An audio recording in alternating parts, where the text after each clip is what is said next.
Do you ever stop and think about how you will be remembered after you are gone?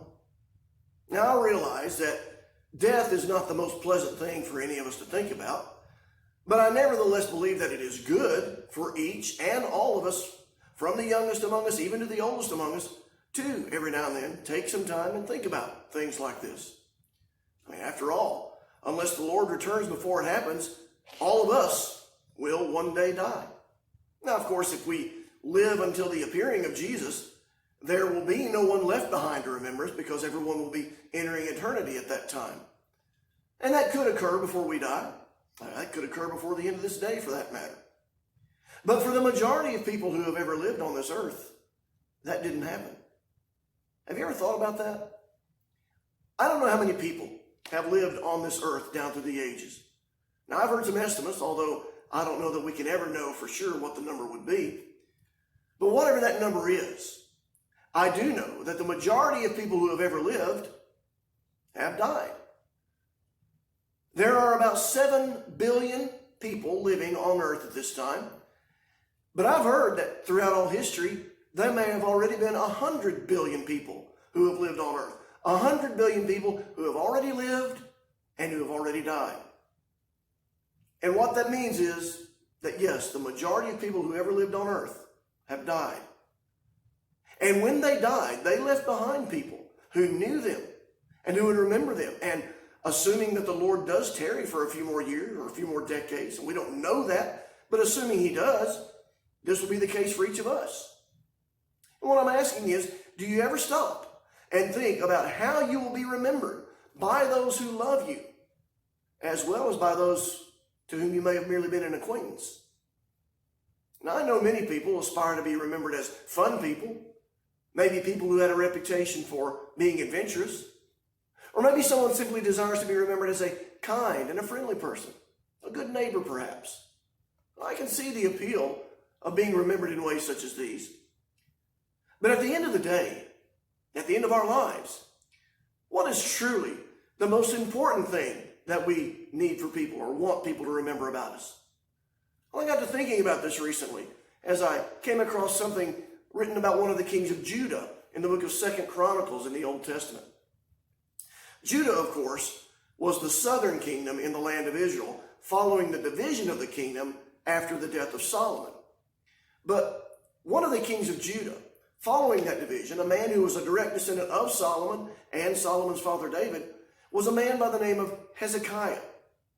And in 2 Chronicles chapter 31 and down around verse 20, it is noted that Hezekiah did what was good and right and true before the Lord his God.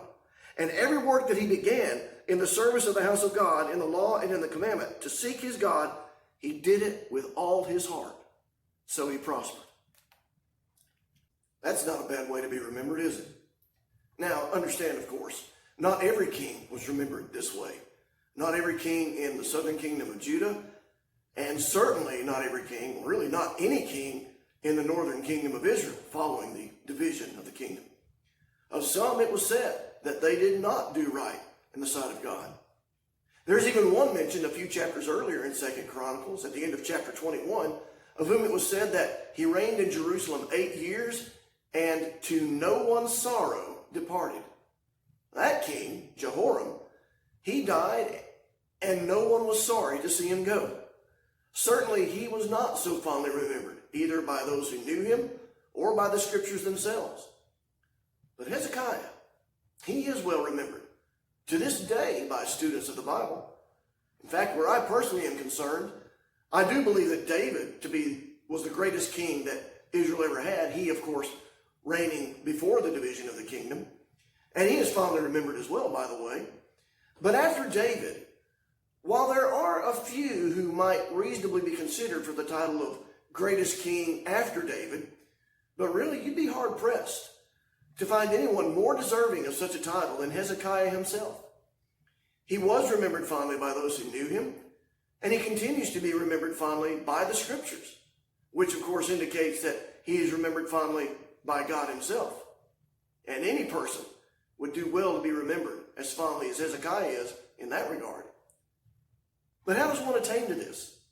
To such a fond remembrance once he or she has left this life? especially being fondly remembered in the eyes of the Lord? Well, I'll tell you a couple of things that Hezekiah did not do in order to attain this fond remembrance.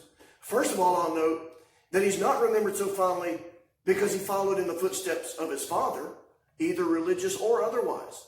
He did not do that. Hezekiah's father, Ahaz, is remembered as a man, according to 2 Chronicles 28 and verse 22, who became increasingly unfaithful to the Lord because he sacrificed to the gods of Damascus. Many people will speak of their devotion to their religion and basically tell you that it's because it's what their family does and has done. But do you think that Hezekiah would be so fondly remembered if he had continued in the religious practices of his father in the name of family tradition? I don't. Some family traditions are worth keeping. But to base one's religion on what mama and daddy did is a dangerous thing to do. I'll tell you something else in this vein that is not the reason that Hezekiah is remembered so fondly. It's not because he didn't base his religion, it's not because he based his religion, I should say, or his actions as king on what might have won him favor with the world at large, what might have made other kingdoms and other kings more comfortable in dealing with him.